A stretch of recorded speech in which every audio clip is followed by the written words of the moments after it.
Date आज 21 मार्च 2022। ये सब टॉपिक डिस्कस करेंगे इस क्लास में। फर्स्ट टॉपिक है armed forces tribunal. Armed forces हमारी नेवी, आर्मी और एयरफोर्स ये आती हैं आर्म फोर्स में। इसके लिए ट्राइब्यूनल बनी हुई है। जो भी केसेस होते हैं इसके मामले वो ट्राइब्यूनल में जाते हैं। ट्राइब्यूनल एक कोर्ट की तरह काम करता है। ये भाई साहब देख रहे हो आप, ये बिल्डिंग बनी हुई है आर्म्ड फोर्स ट्राइब्यूनल की। इसकी मेन जो प्रिंसिपल ब्रांच है वो दिल्ली में है, और भी 10 ब्रांच है इसकी पूरे इंडिया में। जो भी आर्म फोर्सेस के मेंबर होते हैं, जो भी मान लो जॉब कर रहा है आर्मी में, नेवी में, एयरफोर्स में, वो अब हाई कोर्ट भी जा सकता है अपना केस लेके, अगर आर्म फोर्स ट्राइब्यूनल के डिसीजन से वो सेटिस्फाई नहीं है। देखो, अगर किसी का भी कोई केस है, आर्म्ड फोर्सेस में काम करता है, आर्मी, नेवी, एयरफोर्स में कोई भी बंदा, उसका कोई केस है, मामला है, पेमेंट का है या उसकी पेंशन का है या प्रमोशन का है या डिसिप्लिन का है, मतलब उस पर कोई केस चल रहा है या उसकी प्रमोशन रुकी हुई है काफ़ी सालों से, उसने केस डाल दिया अपना आर्म्ड फोर्स ट्राइब्यूनल में। तो पहले क्या होता था, पहले सिर्फ यही ऑप्शन था, जैसे ही आर्म्ड फोर्स ट्राइब्यूनल का वर्डिक्ट आया, डिसीजन आया, तो इसके फैसले के बाद वो डायरेक्ट सुप्रीम कोर्ट में फाइल कर सकता था केस। लेकिन अभी दिल्ली हाई कोर्ट ने ये कहा है कि आर्म्ड फोर्सेस ने जो भी डिसीजन दिया आर्म्ड फोर्सेस ट्राइब्यूनल ने, उसके बाद वो हाई कोर्ट में भी अपना केस दाखिल कर सकता है, फिर उसके बाद सुप्रीम कोर्ट जा सकता है। यानी कि एक और लेयर दे दी उसे अपना केस दर्ज करने के लिए। पहले वो डायरेक्ट सुप्रीम कोर्ट में ही जा सकता था ट्राइब्यूनल के डिसीजन के बाद, लेकिन अब हाई कोर्ट भी जा सकता है और उसके बाद सुप्रीम कोर्ट भी जा सकता है। ये दिल्ली हाई कोर्ट का अभी डिसीजन आया है। ये जो आर्म्ड फोर्सेस ट्राइब्यूनल है, ये मिलिट्री ट्राइब्यूनल है। इनको आर्म्ड फोर्सेस ट्राइब्यूनल एक्ट 2007 इनके जरिए बनाया गया था। यानी कि ये एक स्टैट्यूटरी बॉडी है, सांविधिक संस्था। क्योंकि जब भी कोई कानून बना के पार्लियामेंट कोई भी कानून बनाती है, एक्ट पास करती है, उसके बाद कोई भी संस्था बनाती है, बॉडी बनाती है, तो उसको बोलते हैं स्टैट्यूटरी बॉडी या सांविधिक संस्था। इसकी जो प्रिंसिपल यानी कि मेन ब्रांच है, मुख्य ब्रांच, वो दिल्ली में है, और भी 10 इसकी ब्रांच है हमारी कंट्री में। नेक्स्ट टॉपिक है फर्स्ट साइक्लोन ऑफ 2022। पहला साइक्लोन आया है 2022 का, जिसका नाम रखा गया है आसानी। ये आसानी जो वर्ड रखा गया है साइक्लोन का, साइक्लोन तो आप जानते हो क्या होता है, चक्रवात होता है भाई साहब, और लो प्रेशर सिस्टम होता है ये साइक्लोन मान लो पानी में बन रहा है भाई साहब, गोल गोल पानी घूम रहा है। किसकी वजह से घूम रहा है ये गोल गोल? ये भाई साहब जो अर्थ की रोटेशन फोर्स है, अर्थ रोटेट कर रही है, अपने अक्ष पे घूर्णन कर रही है, उसकी वजह से कोरियोलिस फोर्स जनरेट होती है, कोरियोलिस फोर्स, उसकी वजह से पानी घूमने लगता है। और यहाँ पे विंड सिस्टम आता है, विंड इसके अराउंड घूमने लगती है, और विंड घूमने के साथ यहाँ पे जैसे ही टेम्परेचर 27 डिग्री या उससे हाई होता है, तो ये इवेपोरेट होने लगता है। इवेपोरेट होता है तो यहाँ पे बादल बनते हैं, बादल बनने के बाद ऊपर हवाएं चल रही हैं, इसे लेके आती हैं कॉन्टिनेंट पे। मान लो यहाँ साइक्लोन बना, इसे हवाओं के कारण यहाँ कॉन्टिनेंट पे आया, जो ट्रेड विंड है, यहाँ पे फिर उसने बारिश स्टार्ट कर दी, क्योंकि बादल बने, बादल बनने के बाद बारिश स्टार्ट हो गई। सारा प्रोसेस साइक्लोन का जानना है तो ज्योग्राफी की प्लेलिस्ट में जाओ, साइक्लोन क्या है, कितने टाइप के होते हैं, और साइक्लोन को नाम कैसे दिया जाता है, नेमिंग। जैसे ये साइक्लोन आने वाला है तो इसका नाम आसानी दिया है, और ये नाम दिया है श्रीलंका ने, तो ये नाम कैसे करते हैं साइक्लोन का, तो ये उस लेक्चर में आपको पूरा डिटेल से मिलेगा। अभी हम सिर्फ ये जान रहे हैं कि हमारे 2022 के साल का पहला साइक्लोन जो आएगा उसका नाम आसानी है, और ये बन चुका है। कहाँ पे? ये देखो, ये अपना हिंदुस्तान है, यहाँ पे अंडमान निकोबार है, ये बे ऑफ बंगाल में यहाँ पे लो डिप्रेशन बन रहा है, ये लो प्रेशर सिस्टम। इसका नाम श्रीलंका ने रखा है आसानी। और आसानी का मतलब क्या होता है? देखो, श्रीलंका में जो भाषा बोली जाती है उसको सिन्हाला बोलते हैं, सिन्हाला। सिन्हाला लैंग्वेज में, भाषा में, इसका आसानी का मतलब होता है इंग्लिश में रेत, और रेत का हिंदी में मतलब होता है क्रोध, नाराजगी, नफरत। तो आसानी का मतलब हो गया क्रोध या नाराजगी, नफरत। ये अभी अंडमान निकोबार आइलैंड के पास है, आइलैंड के पास है अभी ये, और ये वहाँ से हो सकता है आगे चल के हमारे इंडियन जो सब कॉन्टिनेंट है हमारा, यानी कि यहाँ पे कोस्टल एरियाज़ पे हिट कर सकता है, बंगाल में, उड़ीसा में हिट कर सकता है। नेक्स्ट टॉपिक है मैन बुकर इंटरनेशनल प्राइज़। देखो, जो ऊपर वाले दो टॉपिक पढ़े वो प्रीलिम्स के लिए इम्पोर्टेंट है, और ये मैन बुकर इंटरनेशनल प्राइज़ ये भी प्रीलिम्स के लिए इम्पोर्टेंट है। रिसेंटली हुआ क्या है, ये प्राइज़ दिया गया है 2019 का। किसको दिया गया है? ये दिया गया भाई साहब, एक राइटर हैं जिन्होंने बुक लिखी है। ये दिल्ली के राइटर हैं, हमारे इंडिया के दिल्ली के राइटर हैं, जिनका नाम है गीतांजलि श्री। इन्होंने एक नॉवल लिखा, एक बुक लिखी नॉवल, जिसका नाम है रेत समाधि। तो आपको ये रेत समाधि नाम का नॉवल की नाम याद होना चाहिए कि किस नॉवल के लिए इंटरनेशनल मैन बुकर प्राइज़ दिया गया है, और ये आपको राइटर का नाम भी याद होना चाहिए। 13 बुक थी दौड़ में इस मैन बुकर इंटरनेशनल प्राइज़ को पाने में, लेकिन जीत कौन पाई? रेत समाधि, इसको मिला। और ये हिंदी में लिखी हुई है ये बुक। लेकिन ये जो हिंदी में बुक लिखी हुई है, इसको ट्रांसलेट किया था इंग्लिश में। इंग्लिश में ट्रांसलेट किया था किसने? ये हैं भाई साहब डेजी रॉकवेल। ये पेंटर भी हैं, राइटर भी हैं और ट्रांसलेटर भी हैं। इन्होंने ट्रांसलेट किए। और जो रेत समाधि हिंदी में नाम था इस नॉवल का, बुक का, इसका नाम जब ट्रांसलेट की इंग्लिश में तो इसका नाम रखा है tomb of sand. Tomb of sand का मतलब रेत समाधि हिंदी में। तो प्राइज के बारे में पढ़ते हैं और कैसे दिया जाता है, ट्रांसलेट करके डेजी रॉकवेल को मिला है या दोनों को मिला है, क्या मतलब है इसका। मैन बुकर इंटरनेशनल प्राइज़ है जो, इसको यूनाइटेड किंगडम होस्ट करता है। यूनाइटेड किंगडम आप जानते हो कहाँ पे है? ये है भाई साहब यूनाइटेड किंगडम, और ये आयरलैंड है। यहाँ इस पे आयरलैंड लैंड है, इसी का पार्ट है। तो ये याद रखना लोकेशन, अभी आएंगी ये। जो मैन बुकर प्राइज़ है ये 2004 में इंट्रोड्यूस किया था, अनाउंस किया था। उसके बाद से ये दिया जाता है। द मैन ग्रुप, एक ये ऑर्गेनाइजेशन है, ये समझ लो, ग्रुप है, समूह है, ये इसको स्पॉन्सर करता है। 2005 से लेकर 2015 के बीच तक ये प्राइज़ हर 2 साल में एक बार दिया जाता था। और ये प्राइज़ जब दिया जाता था, कोई भी बुक या तो इंग्लिश में पब्लिश होती है इंग्लिश भाषा में, या उसका इंग्लिश में ट्रांसलेशन किया जाता है। ट्रांसलेशन यानी कि परिवर्तित किया जाता है, ट्रांसलेशन किया जाता है किसी और भाषा से इंग्लिश भाषा में। जैसे अभी रेत समाधि बुक है, लिखी तो गई थी हिंदी में, उसका ट्रांसलेट किया इंग्लिश में। तो ये 2 तरीके से दिया जाता था 2005 से 2015 में। लेकिन 2016 से ये एक सिंगल बुक के लिए दिया जाता है, और जो ट्रांसलेट की जाती है इंग्लिश में, किसी और भाषा में लिखी गई है लेकिन ट्रांसलेट की गई। और इसमें यूनाइटेड किंगडम प्राइज़ देता है। यूनाइटेड किंगडम में पब्लिश की गई हो वो, या आयरलैंड में पब्लिश की गई हो, किसी भी इस पार्ट में, तो उसको प्राइज़ दिया जाता है पाउंड 50,000। देखो जैसे हमारे इंडिया की इंडियन करेंसी रुपीज़ है, उसका साइन है कुछ इस तरह का, जैसे डॉलर का साइन है इस तरह का, ऐसे ही यूनाइटेड किंगडम की जो करेंसी है, मुद्रा, वो है स्टर्लिंग पाउंड, और उसका ये है साइन, ये वाला जो आपको दिखाई दे रहा है यहाँ पे। तो इसको दिया जाता है प्राइस को 50,000 पाउंड उस ऑथर को भी जिसने वो मेन बुक लिखी है, जैसे रेत समाधि की बुक लिखी है गीतांजलि श्री ने, और ट्रांसलेटर को भी जो डेजी रॉकवेल जिसने ट्रांसलेट किया। तो दोनों शेयर करते हैं इस अवार्ड को, यानी कि 25-25 हज़ार पाउंड दोनों को मिलेंगे। अच्छा, ये फ़ायदा क्या होता है ये जो प्राइज़ देता है कि आप किसी और भाषा से इंग्लिश में ट्रांसलेट करो बुक को? भाई साहब फ़ायदा ये होता है, जो इंग्लिश के पढ़ने वाले जो भी मान लो रीडर हैं, उनको तो ज्ञान मिलेगा ना, इंग्लिश में उपलब्ध होंगी बुक्स, है कि नहीं। किसी और भाषा में अच्छी बुक लिखी गई है, अच्छी बुक को ट्रांसलेट कर दिया इंग्लिश में, तो उसको जानकारी मिलेगी। जैसे देखो यही बहुत बड़ी प्रॉब्लम होती है यूपीएससी की, जो बंदे तैयारी कर रहे होते हैं, सबसे बड़ी उनकी प्रॉब्लम ये होती है कि हिंदी में जो कर रहे होते हैं, देखो एक तो हिंदी से कर रहे हैं या इंग्लिश भाषा से कर रहे हैं वो तैयारी, हिंदी में मटेरियल बहुत कम मिलता है, ऐसी उनकी शिकायत होती है कई बार। और अगर मान लो हिंदी इंग्लिश को छोड़ के अगर वो किसी और भाषा में कर रहे हो, मान लो तमिल, तेलुगु, कन्नड़, पंजाबी, गुजराती या मराठी या आपके बंगाली, किसी और भाषा में, तो उसमें तो भाई साहब रेयर है कि उसे कोई भी ऐसा मटेरियल मिल जाए कि जिसके ज़रिए वो यूपीएससी की तैयारी कर ले। तो ये प्रॉब्लम आती है ना। तो अगर मान लो देखो भाई साहब इंग्लिश में इनके पास उपलब्ध होंगी ये बुक्स, तो कितनी जानकारी मिलेगी उन्हें, कितना ज्ञान मिलेगा, तो ये फ़ायदा होता है इससे।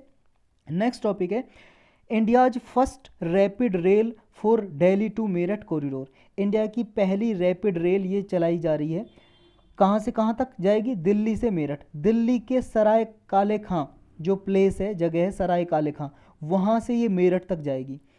लगभग इसमें 14 स्टॉपेज होंगे इसमें, इस रैपिड ट्रेन में।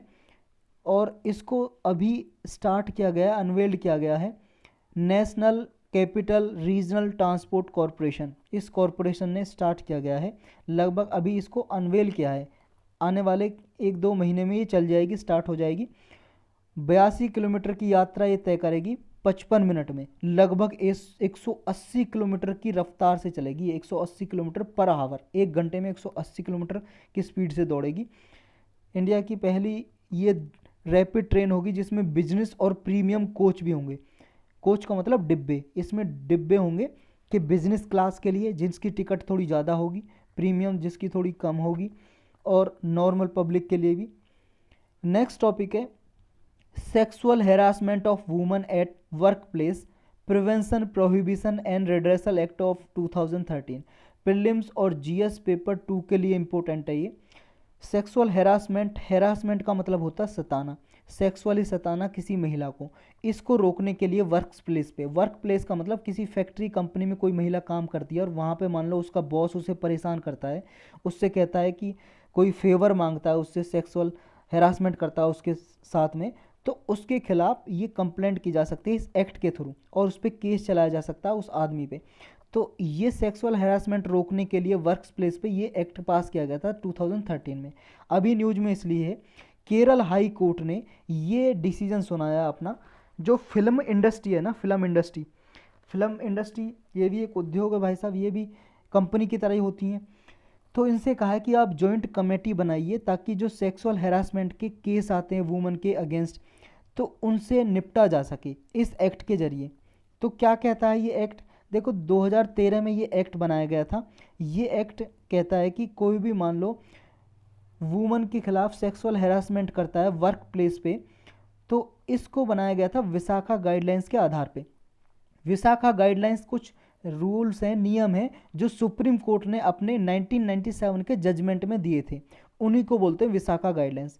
तो विशाखा गाइडलाइंस को भी और आगे बढ़ाने के लिए ये एक्ट पास किया गया था, और इसमें कंप्लेंट की जाती है, फिर इंक्वायरी की जाती है और उसके खिलाफ एक्शन लिया जाता है। जो भी आरोपी होता है, अक्यूज होता है, जिसने भी सेक्सुअल हरासमेंट किया है महिला के खिलाफ, इस एक्ट के थ्रू ये मैंडेटरी होता है। ये मैंडेटरी का मतलब है, ये आप मैंडेटरी वर्ड याद रखना, मैंडेटरी या कंपलसरी या अनिवार्य। ये मैंडेटरी है कि जो भी ऐसी मान लो कहीं पे भी इंडस्ट्री है या कोई कंपनी है, तो अगर कंपनी में 10 या 10 से ज़्यादा एम्प्लॉय काम करते हैं, एम्प्लॉय का मतलब कर्मचारी हैं, वर्कर हैं, तो उसे अपने ऑफिस में एक इंटरनल कंप्लेंट कमेटी बनानी होगी, आईसीसी। इंटरनल कंप्लेंट कमेटी किस लिए होगी कि वो महिला जाके इस आईसीसी में शिकायत कर सकेगी अगर उसके खिलाफ सेक्सुअल हैरासमेंट का केस कोई आया है तो ये कमेटी फिर डिसीजन लेती है। और अगर कोई कमेटी को नहीं बनाए तो क्या होगा भाई साहब, फाइन लगेगा, 50,000 रुपये का फाइन लगेगा उस पर। तो ये इसमें प्रोसीजर भी दिए हुए हैं, और सेक्सुअल हरासमेंट क्या होता है इसको भी डिफाइन किया गया है। और जो भी एग्रीव्ड विक्टिम होता है, एग्रीव्ड विक्टिम मतलब वो महिला जिसको सताया गया है, वो महिला वो केस कर सकती है, और वो किसी भी एज की हो सकती है, वो एम्प्लॉय हो भी सकती है, उस कंपनी में नहीं भी हो सकती है। मान लो कोई महिला किसी और काम से कंपनी में आई है, वो एम्प्लॉय नहीं है, कर्मचारी नहीं है, वो भी इसमें इंक्लूड है। तो ये भाई साहब याद रखना है, ऐसे स्टेटमेंट में यूपीएससी दे के पूछ सकता है कि जो महिला एम्प्लॉय नहीं, कर्मचारी नहीं है, क्या वो इसके अंतर्गत, इस 2013 के एक्ट के अंतर्गत आती है, प्रोटेक्टेड है? हाँ, वो भी प्रोटेक्टेड है, ये भी याद रखना है आपको। तो इसका मतलब है कि महिलाओं के अधिकारों को वर्किंग प्लेस पे बचाने के लिए ये एक्ट लाया गया था, ताकि उनके अधिकारों को, राइट्स को प्रोटेक्ट किया जा सके। नेक्स्ट टॉपिक है मेरी पॉलिसी मेरे हाथ कैंपेन। प्रीलिम्स और जीएस पेपर 3 के लिए इंपॉर्टेंट है। ये कर्नाटक में स्टार्ट किया गया है रिसेंटली, कर्नाटक की हसन डिस्ट्रिक्ट है, वहाँ से ये कैंपेन अभियान लॉन्च किया है रिसेंटली। क्या है ये भाई साहब बीमा करने के लिए, किसानों का बीमा करने के लिए जो कैंपेन चलाई गई है, और किसानों को जागरूक करने के लिए, किसानों की फसल का, क्रॉप का इंश्योरेंस करने के लिए, बीमा करने के लिए। ये प्रधानमंत्री फसल बीमा योजना है जो हमारे ऑलरेडी देश में चली हुई है 2016 से, उसी का ही पार्ट है ये मेरी पॉलिसी मेरे हाथ कैंपेन। इसका टारगेट यही है, फार्मर्स को मोटिवेट करना है कि वो अपनी फसल का इंश्योरेंस कराएं, बीमा कराएं। इंश्योरेंस तो आपको पता है क्या होता है, जैसे मान लो भाई साहब अपना इंश्योरेंस कराते हैं आदमी, क्या अपना इंश्योरेंस करा लिया, जीवन बीमा करा लिया, अपना लाइफ इंश्योरेंस। उसका क्या मतलब होता है, मान लो आदमी मर जाए तो उसको पैसे मिल जाएंगे उसकी फैमिली को। मान लो इसने 10 लाख का बीमा कराया और ये प्रीमियम इसको भरना है। प्रीमियम देखो इंश्योरेंस की भाषा में बोलते हैं इंस्टॉलमेंट। कोई इंस्टॉलमेंट मतलब किस्त। जैसे 10 लाख का बीमा कराया और इसे मान लो 5 लाख, इसे मान लो 10 लाख का बीमा है, इसे देने हैं सिर्फ मान लो 1 लाख या 2 लाख रुपए देने हैं, वो भी प्रीमियम में, यानी कि किस्त में। हर महीने मान लो 1,000 रुपये 2,000 रुपये जो देगा वो होगा प्रीमियम।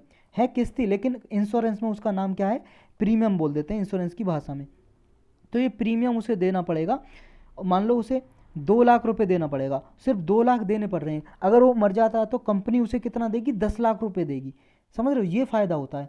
और अगर मान लो ये एक्सीडेंट से हुआ, मान लो अगर एक्सीडेंट से मरा है तो ही होगा, और अगर नहीं मरा तो कंपनी को तो फ़ायदा ही है ना। एक्सीडेंट से नहीं मरा तो उसे तो 2 लाख रुपए मिल रही हैं, उसे इन्वेस्टमेंट करेगी, कहीं पे आगे देगी, आगे अपना कमाएगी उस 2 लाख रुपए से, कहीं कहीं पे भी शेयर खरीदेगी या कुछ करेगी, इन्वेस्टमेंट कर सकती है कंपनी, या कुछ और आगे अपना बिजनेस चला सकती है।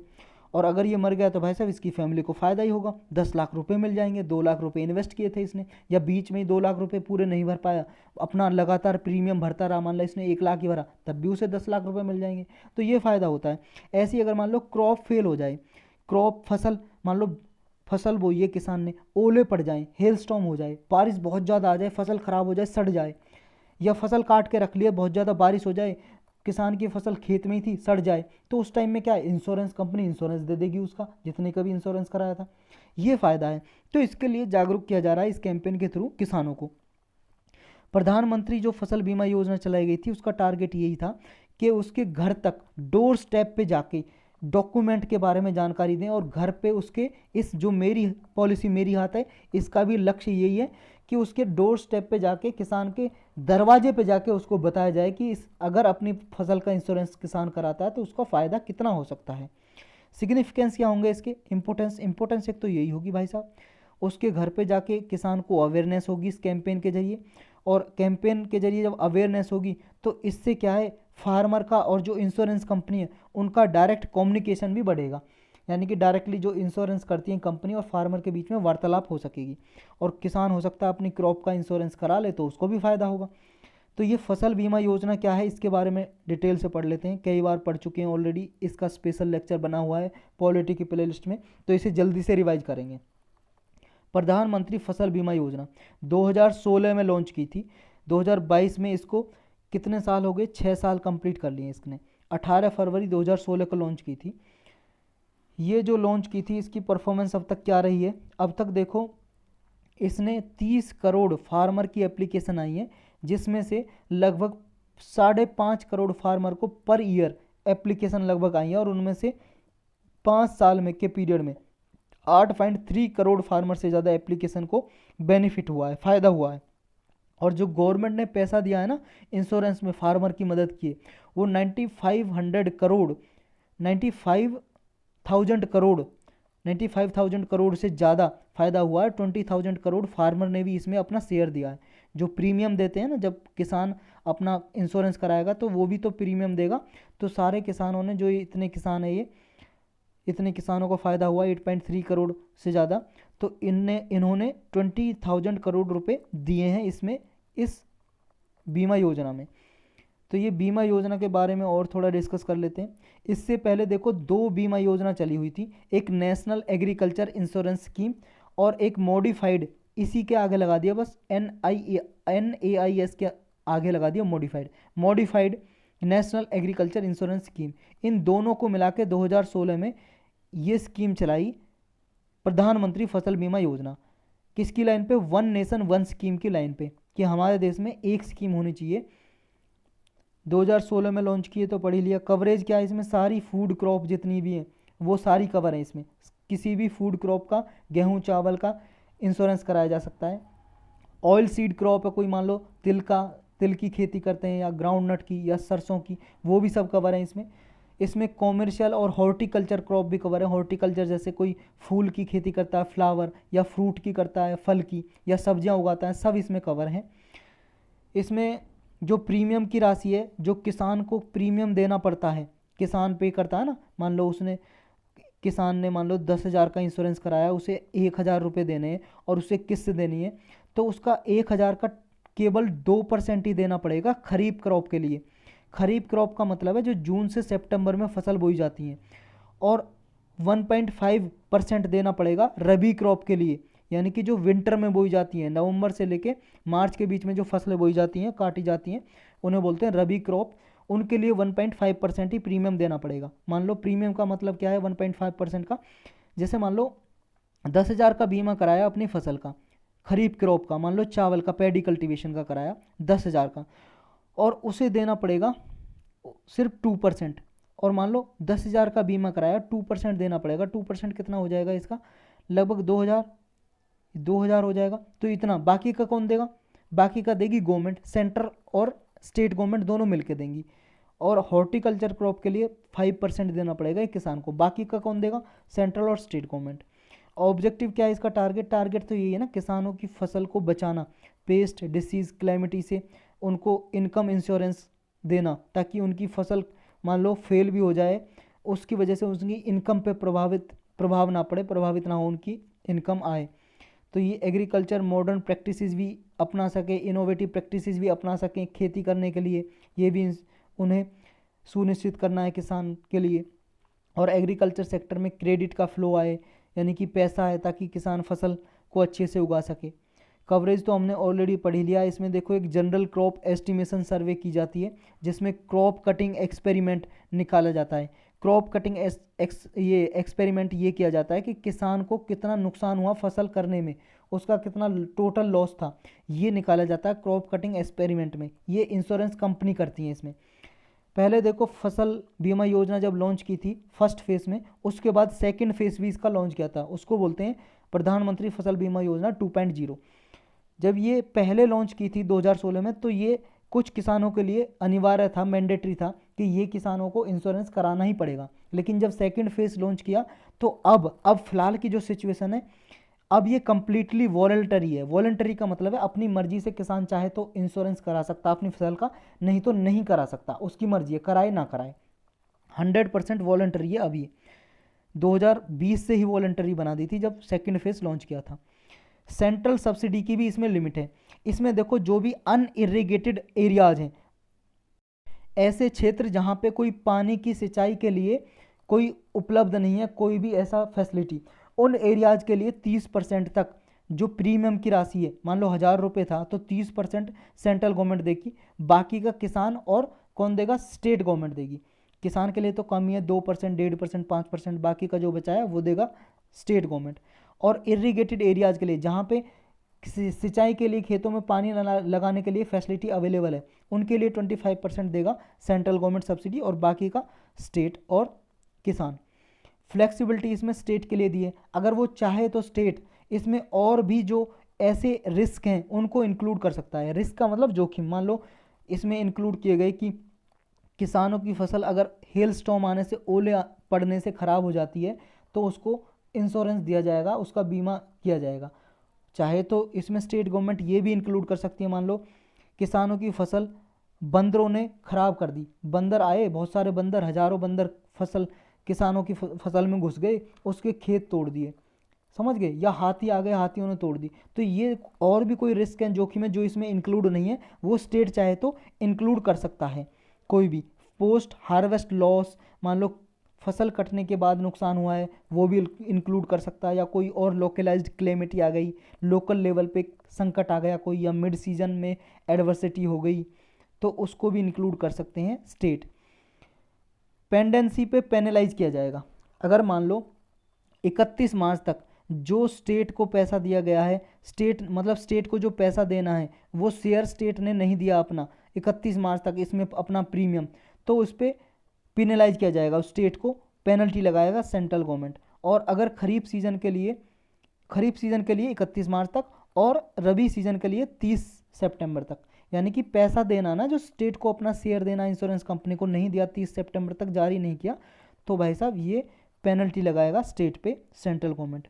और जो भी ये कंपनी है ना इंश्योरेंस की कंपनी, उनको जितना भी उनके पास आया है ना प्रीमियम, जितना भी टोटल प्रीमियम कलेक्ट किया है फार्मर से, सेंट्रल गवर्नमेंट से, स्टेट गवर्नमेंट से, उसका 0.5% आईईसी के लिए खर्च करना पड़ेगा। आईईसी मतलब इंफॉर्मेशन एजुकेशन कम्युनिकेशन, किसानों को इन्फॉर्मेशन देगी इंश्योरेंस के बारे में, उन्हें एजुकेट करेगी, उनसे कम्युनिकेट करेगी, जितना भी इसमें टोटल प्रीमियम आया उसका टोटल 0.5% खर्चा इसमें करना पड़ेगा इस कंपनी को।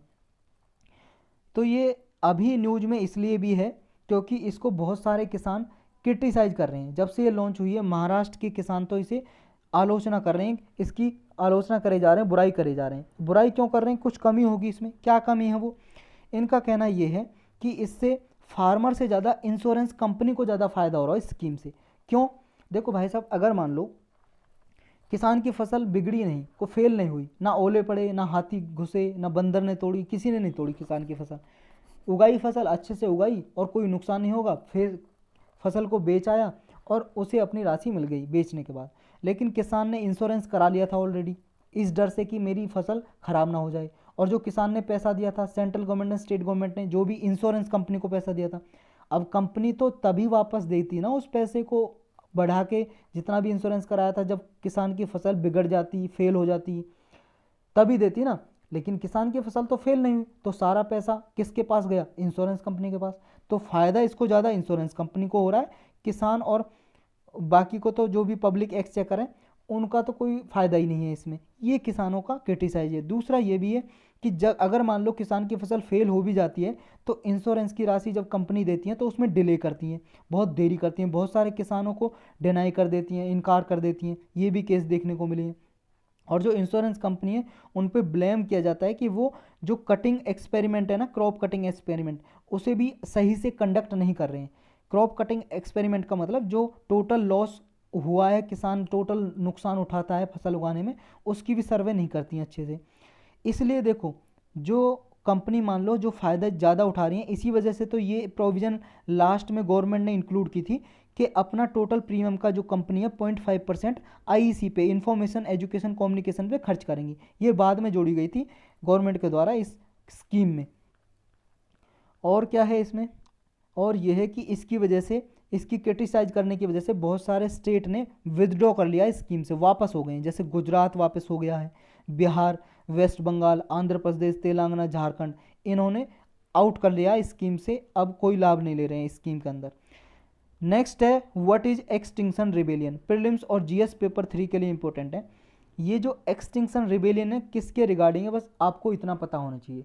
ये क्लाइमेट चेंज की वजह से है, क्लाइमेट चेंज के रिगार्डिंग। ये गवर्नमेंट के अगेंस्ट है, सारी सरकार हैं जो पूरे वर्ल्ड में। इसको XR भी बोलते हैं या एक्सटिंक्शन रिबेलियन। ये कब लॉन्च की थी? 2018 में, ये 31 अक्टूबर को यूनाइटेड किंगडम में लॉन्च की थी। कब? एक रिपोर्ट आई थी यूनाइटेड नेशन की, IPCC की, inter governmental panel on climate change. इसकी रिपोर्ट के बाद ये लॉन्च की थी ये रिबेलियन। रिबेलियन का मतलब होता है विद्रोह, विद्रोह, एक्सटिंक्शन विद्रोह या एक्सटिंक्शन रिबेलियन। तो ये जो विद्रोह किया जाता है, ये एक तरह से गवर्नमेंट को अवेयर करना है जो क्लाइमेट चेंज हो रहा है उसके लिए कोई स्टेप उठाए, कदम उठाए। ये डिसेंट्रलाइज है, नॉन पार्टीजन है और नॉन वायलेंट मूवमेंट है। इसमें कोई हिंसा नहीं की जाती, लोगों को मारा पीटा नहीं जाता। बस ये क्या है, बैनर लेके सड़कों पे निकलते हैं, गवर्नमेंट को अवेयर करना चाहते हैं क्लाइमेट के रिगार्डिंग, इकोलॉजिकल इमरजेंसी के रिगार्डिंग। ये 3 कोर डिमांड है इनकी, 3 कोर डिमांड कौन कौन सी है? एक ये चाहते हैं कि गवर्नमेंट पहले तो ट्रुथ बताए, टेल द ट्रुथ, कि सच्चाई बताए कि जो भी इंडस्ट्रीज किसी भी देश में चल रही हैं, इनकी वजह से जो कार्बन इमिशन हो रहा है, ग्रीन हाउस गैस का इमिशन हो रहा है, जिसकी वजह से ग्लोबल वार्मिंग हो रही है, क्लाइमेट चेंज हो रहा है, पर्यावरण में परिवर्तन हो रहा है, तो ये कितना कंट्रीब्यूट कर रही हैं ये इंडस्ट्री जो पॉल्यूशन फैला रही है इन्वायरमेंट में और पर्यावरण को, एटमॉस्फेयर को नुकसान हो रहा है, ये सच्चाई बताएं। दूसरा, फिर इस पर काम करें, एक्ट ना हो, इस इमिशन को, ग्रीन हाउस इमिशन को रिड्यूस करने के लिए, कम करने के लिए कुछ काम करें, सिर्फ बातें ही ना करें। तीसरा, गो बियॉन्ड पॉलिटिक्स, कि इसमें कोई पॉलिटिक्स ना करें, राजनीति ना करें। अगर आपने काम करने के लिए, कदम उठाने के लिए पॉलिसी बनाई है तो फिर उस पर काम भी करें। तो ये मेनली क्या है, इकोलॉजिकल और क्लाइमेट इमरजेंसी के लिए स्टेप है कि गवर्नमेंट को अवेयर कराना है इस रेबेलियन के थ्रू कि आप क्या है, इसके थ्रू कदम उठाइए कुछ क्लाइमेट चेंज को रोकने के लिए। ये है एक्सटिंक्शन रिबेलियन। तो इसके रिबेलियन नाम से आपको कन्फ्यूजन नहीं होना चाहिए, कन्फ्यूजन नहीं होना चाहिए, क्योंकि रिबेलियन का मतलब विद्रोह होता है और विद्रोह का मतलब कहीं पे मार पिटाई कुछ कर रहे हों। इसमें कोई भी मार पिटाई, वॉयलेंट मूवमेंट कुछ भी नहीं है, नॉन वॉयलेंट है कंप्लीटली, हिंसा कुछ भी नहीं है, सिर्फ बैनर निकालते हैं, ये बैनर लेके सड़कों पे जाते हैं ये लोग और गवर्नमेंट को अवेयर करना चाहते हैं मेनली, बस।